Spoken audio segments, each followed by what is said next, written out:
I'm sorry. Yeah, I'm on it. Like a good neighbor, State Farm is there. You're covered, Kevin. Thanks, Melinda. Wait, I have blah blah insurance, so person, come help. Hey, Grandma. 6 callers ahead of us, Jimmy. You're not helping. Having insurance isn't the same as having State Farm. There to help you anytime, anywhere, anyway. That's getting to a better state. Margie Gray in Indiana and David Smith in Clymer are there to help you.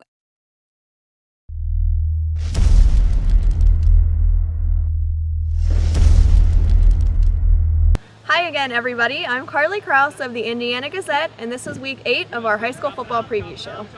Today we're reporting to you from Purchase Line High School, home of the Red Dragons. This is a big week in the area.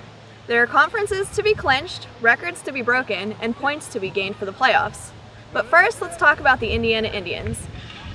At 3-3 in the AAA Greater Allegheny Conference, the Indians are in a 5-way tie for 3rd place. 2 of those teams Indiana is tied with, Knock and Hollidaysburg, are still on the schedule, with Knock up first this week at home on senior night. The top 5 teams in the conference are in playoff berths, and the Indians are almost guaranteed to get a playoff bid if they win at least one of their 2 remaining games. As a side note, senior wide receiver Riley Stapleton is closing in on some records.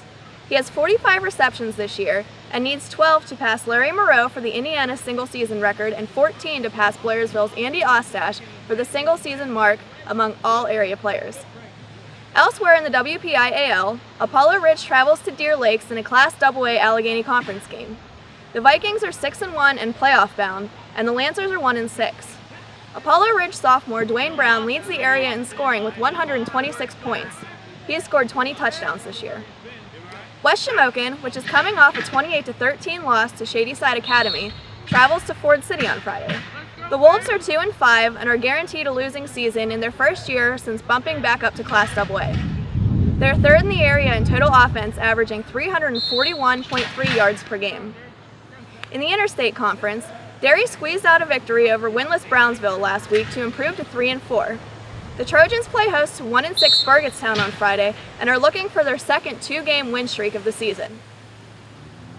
In the Heritage Conference, undefeated Blairsville can clinch the league championship this week with a win over Salzburg. The Bobcats are chasing their first title since winning 4 straight from 2002 to 2005. Blairsville has played great defense all year and has given up just 50 points in 7 weeks and has not allowed a touchdown in the 3rd quarter. The Bobcats are in the top spot in the District 6 Class A standings and are working toward holding on to the top seed in the playoffs. Blairsville running back Deion Robinson surpassed the 1,000-yard mark last week. He has 1,034 rushing yards and 16 touchdowns. Salzburg leads the conference in passing offense, but is last in total defense and has won only 1 game. The area's leading rusher, Purchase Line's Grant Seister, has 1,676 yards and 19 touchdowns. Seister is 132 yards shy of tying the school's single-season rushing record, which is held by his coach, Brandon Overdorf. Seister hasn't been held under 100 yards in a game this season and faces a United defense this week that is allowing 248.9 yards per game on the ground. The Red Dragons are tied for the 8th and final playoff spot in the district standings after a win over Marion Center last Friday. The Lions, who are in complete rebuilding mode, have put just 40 points on the board this season. Penns Manor is coming off a loss to Blairsville, but could bounce back in a big way against Ligonier Valley. The 2 teams have created a sort of rivalry in recent years, and both are looking to make a move in the district standings this week. The Comets lead the area in total defense and are averaging 33.1 points per game. They are in the 6th spot in District 6 Class A and have an opportunity to pick up extra points against the AA Rams. Ligonier Valley would pick up points by beating the 5-win Comets. The young Rams have created some noise by scoring a couple big wins this season. Marion Center has lost 4 straight and will have its hands full against a stingy Northern Cambria team. The Stingers, who won 2 of their first 3 games, gave away the lead late last week to Purchase Line. The Colts' struggling offense has been revamped in the last couple weeks with senior quarterback Joe Olish. Northern Cambria is coming off a non-conference loss to Elk County Catholic.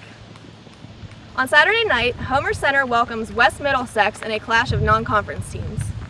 The Big Reds play out of District 10 and are 5-2. West Middlesex is coming off a 80-6 romp over Youngsville.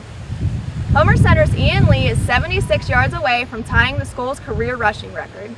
He rushed for 200 yards and scored 4 touchdowns in the Wildcats' win last week.